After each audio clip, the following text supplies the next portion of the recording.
Okay, ow, poke me in the butt. Hey guys, my name is Marah and welcome to my channel.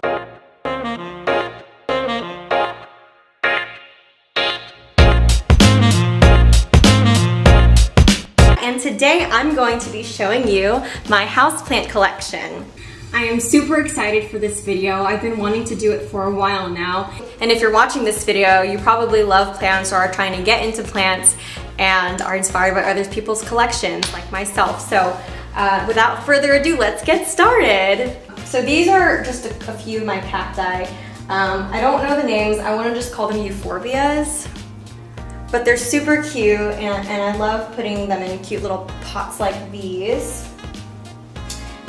Here I have my African milk plant, right here.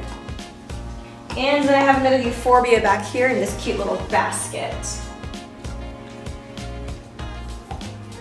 I think they're so cute, and I'm getting married in June and my plan is to accumulate enough cacti, if I can, to be able to bring them to the wedding because we're having an outdoor wedding and I think it's gonna go really well with the look and the vibes that we're going for, or that I'm going for. So next I have my ZZ plant.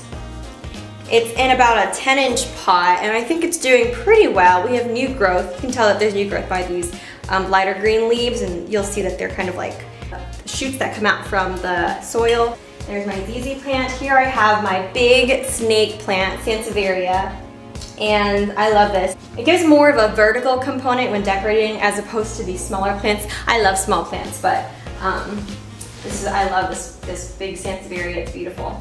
Here I have one of my favorite right now, my pride and joy plant. This is a monstera adansonii that I got just about a month ago, and I think it's doing really well. It's already got new growth coming in, which is really, I feel like, rare when it comes to transporting plants, but this one I got from my local nursery and I think it's doing really well. I repotted it and it actually had some spiders in it, so I made sure to get rid of those, clean out the roots, and then put it in this cute terracotta pot. As you can tell, I am in love with terracotta, so yes, this is the monstera adansonii, and I really hope for it to vine out. I don't know, I have very high hopes for this plant. It's so beautiful. Okay. Next I have my fiddle-leaf fig tree, which doesn't look like it's in the best shape ever. This was actually one of my first plants that I've ever gotten ever since I started about a year and a half ago. And it was actually very small. It only had 2 leaves when I got it, so it did produce some good growth. There's some holes on some of the leaves. I actually need to dust this one off. It's getting a little dusty. But there's my little mini fiddle-leaf fig. Monstera deliciosa. Here we go. This is my monstera deliciosa plant and it's beautiful and I love it so much. The leaves are just so beautiful, those split leaves that you see all the time. I'm just in love with it. I recently also just repotted it and found a bunch of dead roots, so I got rid of that and I think it's pretty happy. I think it's doing really well. This is another one that came from the same plant, but also has this leaf. This leaf looks a little funky, but it also has new growth coming in, which is very, very exciting and happy. And really excited about these. So this is a peperomia, also known as a baby rubber leaf tree, I believe. You can tell because the leaves are really glossy, super cute. Speaking of rubber trees, this is my variegated ficus elastica. So beautiful, I love it. A rubber tree is another one of the plants that I haven't had the best experience with because they're just, to me, personally, they're kind of hard to take care of. This one actually started doing really well next to a window, or next to a south-facing window. I pretty much take advantage of that window in the kitchen with all my plants. So here is the variegated rubber tree.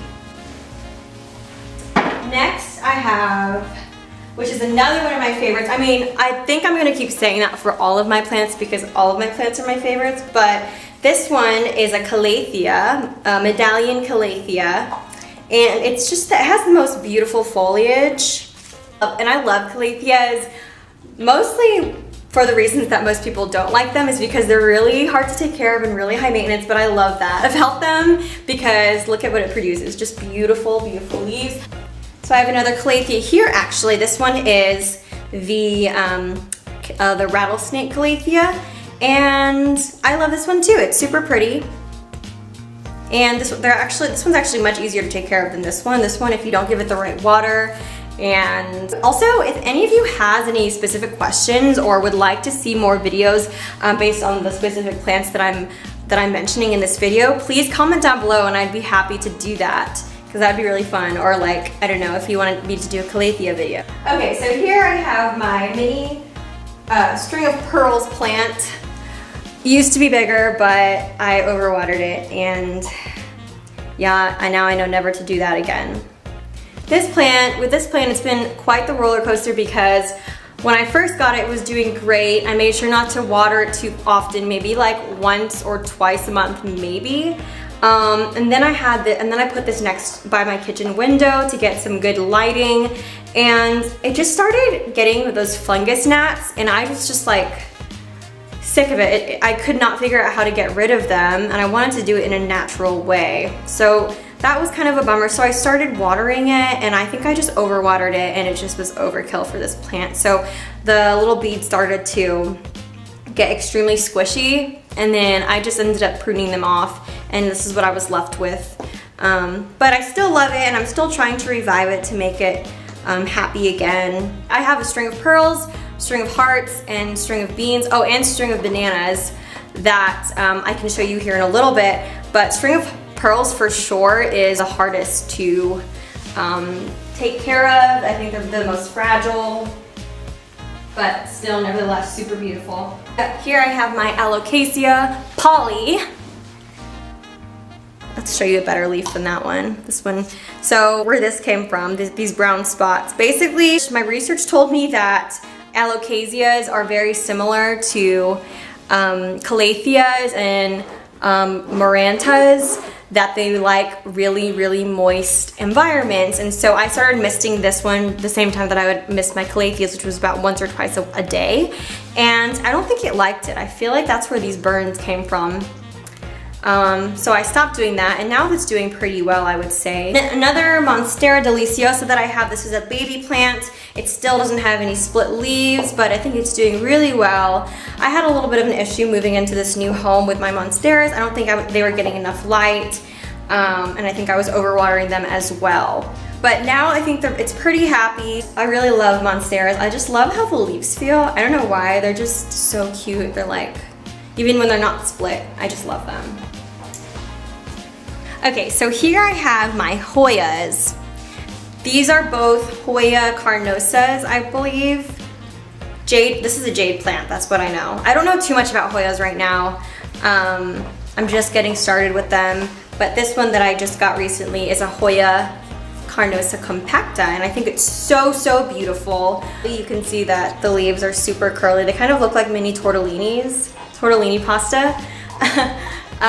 It's really easy for them to attract mealy bugs because of all the crevices that are in between. So what I try to do is every time I water, I want to make sure that it's dried out before I water it. I'll also rinse out the foliage so that hopefully those bugs go away. Okay, so now I have one of my all-time favorites. It's called a Pylea peperomoides, and they are just so cute. This one I got, my fiance Alec got for me this past Valentine's Day, and it only had these bottom leaves here, but it's grown so much and produced so many new leaves, and I'm so happy. This is probably one of my top 3 favorites, is this Pylea plant. Just recently I got this 2-inch pot one, and there's so many leaves on it already, and it's doing super well. It's already bringing in new growth. I don't know if you can tell. Right there.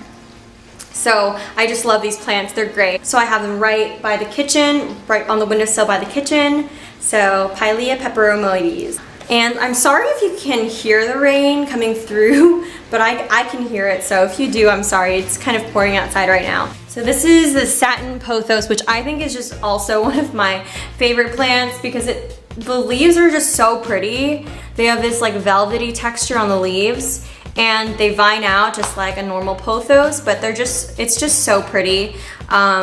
This one I find myself watering very often, one because I think the soil is has more drainage and so it dries out quicker, but I just love this. I can't wait for it to get super long and beautiful. So I have 3 hanging plants in my room right now, and I'm just gonna take you with me to show you them instead of bring them this way. So let's go. Here I have this window in my room. So this is my string of bananas, and I think it's just such a cute and fun plant. Again, much more sturdy than the string of pearls, and when I got it, it was just so full. Similarly, I have here my string of hearts, which I love, another one of my favorites, probably one of my top 3. Pretty easy to take care of as long as you have a nice window and you don't overwater it. And it's getting pretty long. I would say when I first got it, it was probably up to here, maybe. And it's grown quite a bit. I am so excited for this plant, and I think this little hanger is perfect for it, really. And then here I just have one of my first plants that I started with that I've been taking a lot of cuttings out of so I could propagate. But this is my variegated pothos, and I really also just love the natural twine material that is used for this macrame. And yeah, so one more hanging plant that I have here is my Pothos and Joy, and it's so beautiful. I love the way that the variegation looks on this plant, and it just looks beautiful and luscious. Can't wait for it to grow super long, but I can't wait to get more plants and to show you guys if that's something that you're interested in. So that kind of wraps it up. These are my plants. I hope I didn't miss anything. But if you guys have any questions about any of the plants that I mentioned in this video, please comment down below and let me know. And hopefully you got some inspiration on the next plant that you're gonna be purchasing.